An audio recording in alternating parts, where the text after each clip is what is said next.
Sebagai makhluk sosial, manusia senantiasa membutuhkan orang lain. Meskipun hidup penuh kecukupan, kecerdasan yang cukup, dan kekuatan fisik yang cukup, ia akan selalu membutuhkan lingkungan di mana dia bisa berbagi, saling memberi support, dan bergotong royong. Salah satunya dengan kerja tim. Istilah tim tentu sudah tidak asing lagi di telinga kita. Lalu sebenarnya apa sih tim itu? Nah, hari ini kita akan membahas beberapa poin penting tentang tim kerja. So, let's get to the slide. Menurut Daft, sebuah tim adalah sebuah unit yang terdiri dari 2 orang atau lebih yang berinteraksi dan mengkoordinasikan pekerjaan mereka untuk menyelesaikan sebuah tugas yang spesifik. Menurut Katzenbach dan Smith, adalah sekelompok kecil orang dengan keterampilan yang saling melengkapi yang berkomitmen untuk maksud bersama. Sedangkan menurut Hansker, tim ialah kelompok dengan keterampilan yang saling melengkapi dan berkomitmen untuk mencapai tujuan bersama secara efektif dan efisien. Stephen Robbins dan Timothy Judge dalam buku mereka Perilaku Organisasi mendefinisikan secara mudah bahwa tim adalah kelompok yang usaha-usaha individualnya menghasilkan kinerja lebih tinggi daripada jumlah masukan individual. Nah, dari pengertian-pengertian tersebut, ada 3 poin penting yang ada dalam definisi tim, yaitu pertama, dibutuhkan 2 orang atau lebih. Kedua, orang-orang dalam sebuah tim memiliki interaksi reguler, yaitu interaksi yang teratur. Ketiga, orang-orang dalam sebuah tim memiliki tujuan kinerja yang sama. Jadi, contohnya tim pesepak bola. Mereka dapat dikatakan tim karena terdiri dari lebih 2 orang. Mereka memiliki interaksi reguler. Ada yang bertugas sebagai kiper, striker. Interaksi mereka kan teratur, sudah ada bagian-bagiannya. Lalu orang-orang dalam tim tersebut juga memiliki tujuan yang sama. Apa tujuannya? Tujuannya ya untuk menambah skor dengan mencetak gol.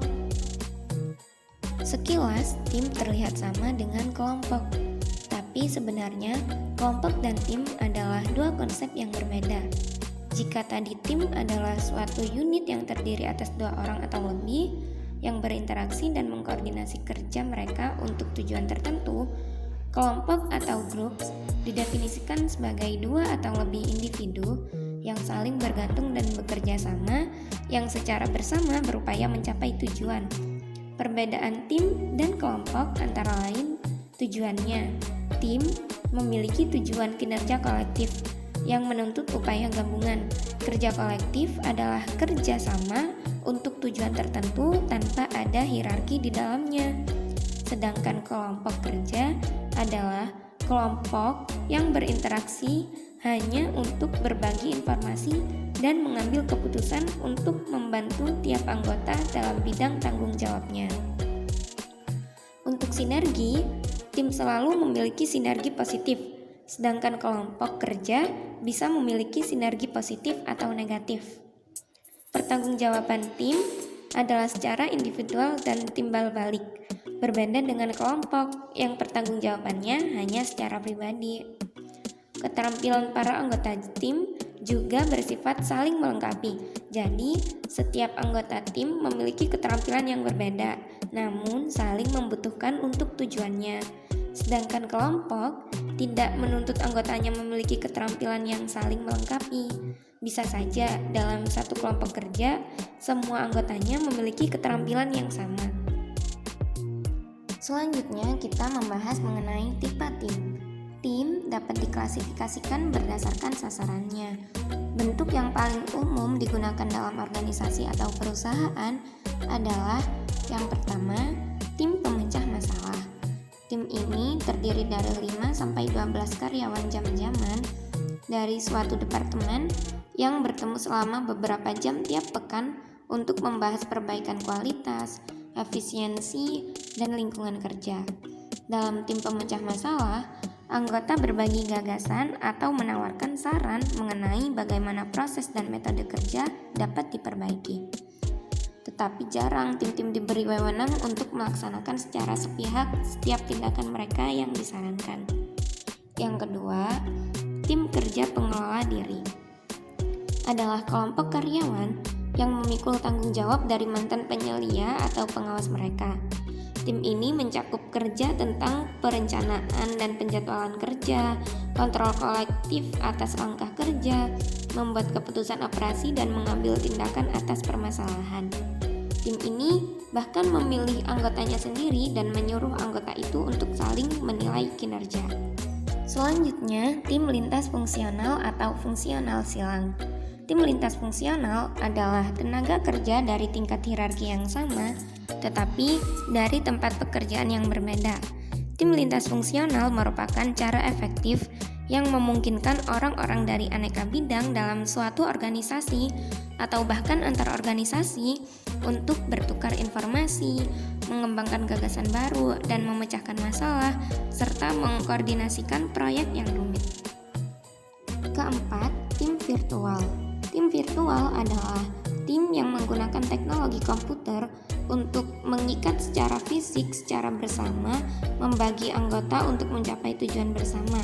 Mereka mengizinkan orang untuk bergabung secara langsung dengan menggunakan komunikasi langsung, diantaranya seperti lokasi jaringan kerja, video konferensi, dan email. Tim virtual terdiri atas anggota-anggota yang tersebar secara geografis dan organisasional yang terikat terutama oleh kemajuan teknologi informasi dan telekomunikasi. Yang terakhir adalah multi-team system, yaitu suatu pengumpulan dua atau lebih tim yang saling bergantung dan berbagi tujuan dari atasan. Selanjutnya kita membahas mengenai efektivitas tim. Efektivitas tim kerja didasarkan pada dua hasil produktif dan kepuasan pribadi. Kepuasan pribadi berkenaan dengan kemampuan tim untuk memenuhi kebutuhan pribadi para anggotanya dan kemudian mempertahankan keanggotaan serta komitmen mereka. Hasil produktif berkenaan dengan kualitas dan kuantitas hasil kerja seperti yang didefinisikan oleh tujuan-tujuan tim. Adapun faktor-faktor yang mempengaruhi efektivitas tim yaitu konteks organisasional, struktur, strategi, lingkungan budaya, dan sistem penghargaan. Karakter tim yang terpenting adalah jenis, struktur, dan komposisi tim. Karakteristik tim ini mempengaruhi proses internal tim yang kemudian mempengaruhi hasil dan kepuasan. Para pemimpin harus memahami dan mengatur tingkat-tingkat perkembangan, kekompakan, norma-norma, dan konflik supaya dapat membangun tim yang efektif. Adapun ciri-ciri tim yang efektif yaitu memiliki tujuan yang sama, antusiasme yang tinggi, peran dan tanggung jawab yang jelas, komunikasi yang efektif, resolusi konflik, shared power, keahlian, dan evaluasi. Komponen penting untuk menciptakan tim yang efektif dapat digolongkan dalam 4 kategori umum. Kategori pertama adalah rancangan pekerjaan, kedua komposisi, ketiga konteks, dan terakhir proses. Kelompok lapangan kerja meliputi variabel-variabel seperti kebebasan dan otonomi, keuntungan pada penggunaan keahlian berbeda dan talenta, kemampuan untuk menyelesaikan dan mengidentifikasi semua tugas atau produk, dan bekerja dalam tugas atau proyek yang berpengaruh secara substansial dengan yang lain. Rancangan kerja ini menggambarkan motivasi karena meningkatkan rasa tanggung jawab anggota dan pemilik pada pekerjaan dan karena membuat pekerjaan lebih menarik untuk dikerjakan. Komposisi berisi variabel yang terkait bagaimana tim dapat dibentuk menjadi staf. Komposisi tim yang efektif terdiri dari kemampuan personalitas, alokasi peran dan perbedaan, ukuran tim kerja, fleksibilitas anggota, dan pilihan anggota. Konteks, ada 3 faktor kontekstual dalam kinerja tim yang efektif, yaitu sumber daya yang memadai, kepemimpinan dan struktur, evaluasi kinerja, dan sistem ganjaran yang benar.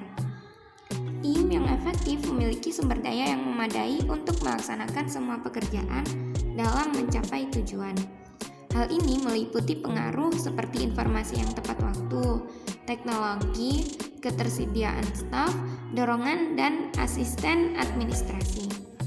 Para anggota tim juga harus sependapat mengenai siapa yang melakukan dan apa yang dilakukan, serta memastikan bahwa semua anggota menyumbang secara sama dalam berbagi beban kerja.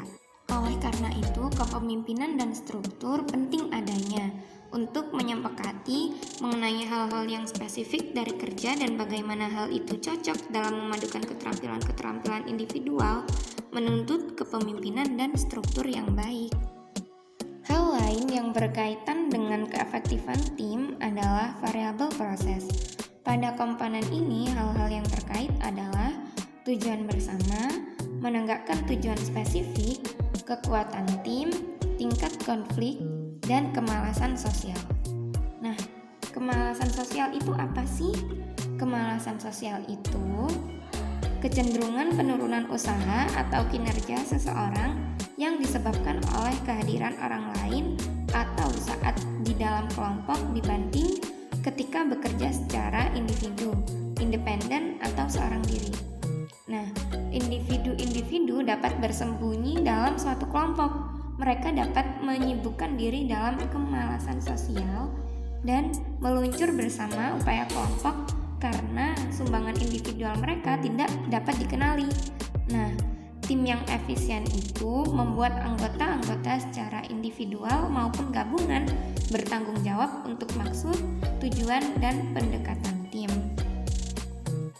Lalu, bagaimana sih cara mengubah individu menjadi tim? Membangun sebuah tim dalam suatu bagian atau antar bagian dalam perusahaan atau organisasi tidak mudah dan membutuhkan waktu yang panjang. Kenapa begitu? Karena sulitnya menyatukan orang-orang yang berbeda latar belakang, pengalaman, dan paradigma menjadi kesatuan yang utuh dan mampu bersinergi.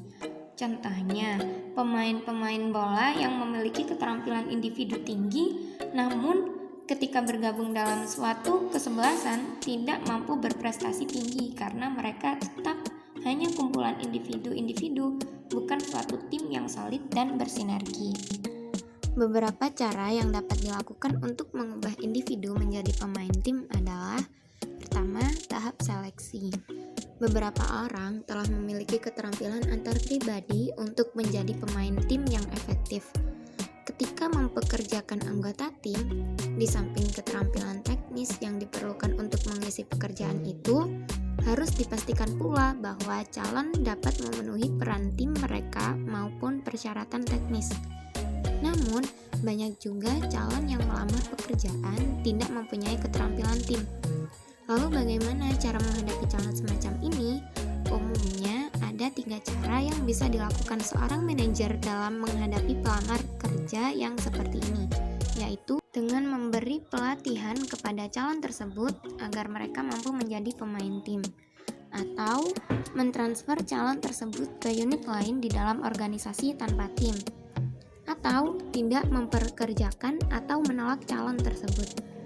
Nah, setelah diseleksi, calon-calon terpilih akan diberi pelatihan.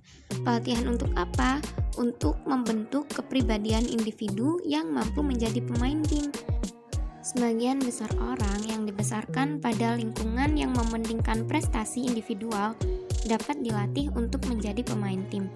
Nantinya, spesialis pelatihan akan menjalankan latihan-latihan yang memungkinkan karyawan untuk mengalami kepuasan yang dapat diberikan oleh pekerja tim.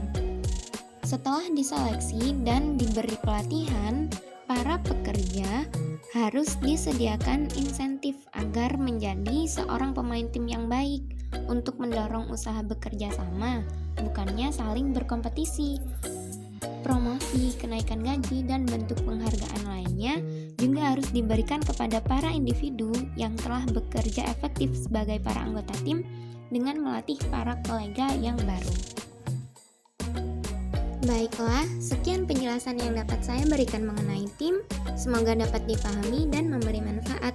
Buat yang masih punya pertanyaan terkait tim kerja, silahkan tulis di kolom komentar ya. Nanti kita dapat diskusikan bersama. Thank you for watching this video and see you later. Assalamualaikum warahmatullahi wabarakatuh.